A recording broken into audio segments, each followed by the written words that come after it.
माझं सोलापूर न्यूजमध्ये आपल्या सगळ्यांचं स्वागत। मी किशोर तिप्पण्णा कटारे, अध्यक्ष श्री हिंगोलांबिका देवी देवालय भावसार क्षत्रिय समाज, गणेश पेठ, सोलापूर।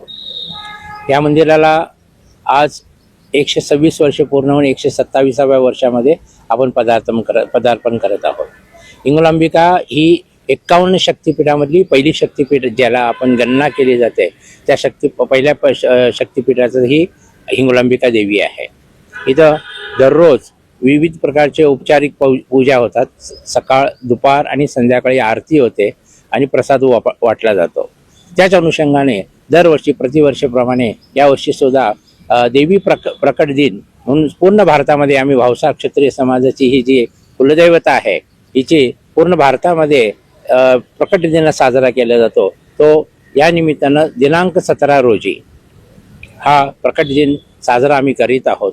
त्यासाठी सर्व भाविकांना नम्र विनंती की ही प्रकट दिनाची जी शोभायात्रा जी आहे हे शिवराम चौक आपल्या जुने पोलीस हेडक्वार्टर पासून निघून सोलापूर रुग्णालय, त्यानंतर जोडबसवाना चौक, पद्मा थिएटर आणि हिंगोलांबिका देवीकडे ते येणार आहे। तर ह्या शोभायात्रेमध्ये आपण सहभागी व्हावं ही नम्र विनंती करतो आणि भावसार क्षत्रिय समाजाच्या वतीनं पुन्हा मी आवाहन करतो की अशा या शुभप्रसंगी आपली उपस्थिती सर्वांची प्रार्थनीय। माझं सोलापूर न्यूज या यूट्यूब चॅनलला सबस्क्राईब करा आणि बेल आयकॉन प्रेस करायला विसरू नका।